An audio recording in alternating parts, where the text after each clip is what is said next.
buku halaman 128 sampai dengan 144. Di situ ada beberapa tokoh pergerakan nasional sebagai hasil bentuk wujud dari politik etis yang pada waktu itu tentang pendidikan. Nah, sudah saya sampaikan sejak awal bahwa di kelas 12 ini kita sangat kejar tayang ya, kita mengejar waktu ya, terutama untuk penilaian-penilaian. Nah, ini akan saya ambil tentang penilaian tentang biografi tokoh. Ya, nanti biografi tokoh ini masing-masing kelompok, satu kelompok yang kemarin sudah kalian buat, ada yang 6, ada yang 7, itu nanti di situ ada 7 tokoh, ya 7 tokoh ya. Silakan buat biografi ya. Jadi masing-masing siswa, asumsi saya adalah mengerjakan satu tokoh, dikerjakan dalam satu kelompok, berarti satu kelompok kalau 6 siswa, satu kelompok berarti ada 6 tokoh. Seperti itu. Kemudian mengapa saya memasukkan ini dalam biografi siswa ya, biografi tokoh para pergerakan? Minggu lalu saya sempat menyampaikan tentang ujian praktek sejarah ya. Nah, di dalam ujian praktek sejarah sekali lagi setelah Pak Astio pertimbangkan dan sudah kita bicarakan dengan Bapak Ibu guru yang lain, sejarah nanti akan bergabung dengan kolaborasi mandor kesaging. Ya, sekali lagi mandor kesaging kita akan bergabung di sana. Bagaimana teknisnya? Ini saya jelaskan ya. Ada untuk temanya sudah ada di situ ya, sudah disampaikan ya. Ada HAM, ada keadilan, kebenaran, perdamaian dan lain sebagainya itu. Nah, nanti pasti mengikuti itu saja ya. Ada alur cerita di situ yang terkait dengan ini. Untuk kelompoknya nanti mengikuti kelompok yang sudah ada. Jadi saya tidak akan buat kelompok lagi, kelompoknya saya ikuti itu. Ya, kelompok-kelompok kalian. Misalnya, ya, kalian membuat tema besar tentang perdamaian, ya. Dalam tema tersebut ada satu bagian cerita, ya, atau ada flashback atau menceritakan masa lalu perdamaian dari sisi sejarah, ya. Nah, atau lebih ke terapan, yaitu ikut menciptakan perdamaian dunia menurut pelajaran sejarah. Nah, di sini apa yang saya ingin kaitkan adalah kalian menghubungkan tema yang kalian ambil dengan tokoh yang ada di dalam tokoh sejarah Indonesia. Jadi silakan tokoh sejarahnya siapa, saya tidak membatasi itu, karena yang namanya tokoh sejarah sejak kelas 10 sampai di kelas 12 cukup banyak sekali. Ya. Maka dari sekarang yang akan kalian tuh kerjakan tentang biografi ini, kalian nanti akan melihat tokoh sejarah-sejarah ini. Gus Dur pun bisa sebagai tolak ukur kalian, ya, menghubungkan di situ, misalnya tentang toleransi, ya, ajaran Gus Dur tentang pluralis dan lain sebagainya. Jadi bisa kalian hubungkan seperti itu, jelas. Dan untuk tagihan pribadinya, saya minta untuk kalian mengkaitkan narasi pribadi dari sudut pandang agama, kewarganegaraan ataupun sejarah. Seperti itu untuk ujian praktek.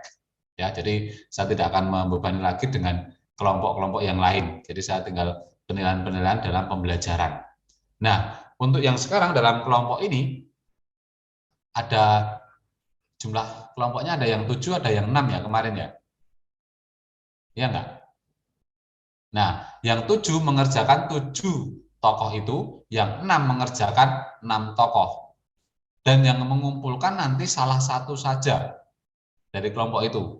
Dikerjakan sekarang, dikumpulkan besok jam 5 sore. Mengapa? Karena hanya mengerjakan, asumsi saya hanya mengerjakan satu tokoh saja dalam setiap siswa. Ya, cari biografi, ditulis tangan. Ini akan saya tuliskan di SLC sekarang. Gitu ya. Ada pertanyaan? Ini sudah dapat 1 nilai ya Pak Setio ya, untuk peran pemuda dalam pengaruh perubahan terhadap politik Indonesia. Terus minggu depan kita langsung masuk ke bab perdamaian dunia, ya, peran Indonesia dalam perdamaian dunia. Oke, saya tinggal ke ruang guru sebentar ya, karena ada beberapa persiapan untuk besok. Ada dari Dignas mau ke sekolah. Sebentar di ruang guru.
ada beberapa yang harus disiapkan tentang dokumen-dokumen yang harus kita siapkan karena untuk besok ada dari tim dari pengawas dari Dignas ya, untuk melihat sekolah kita.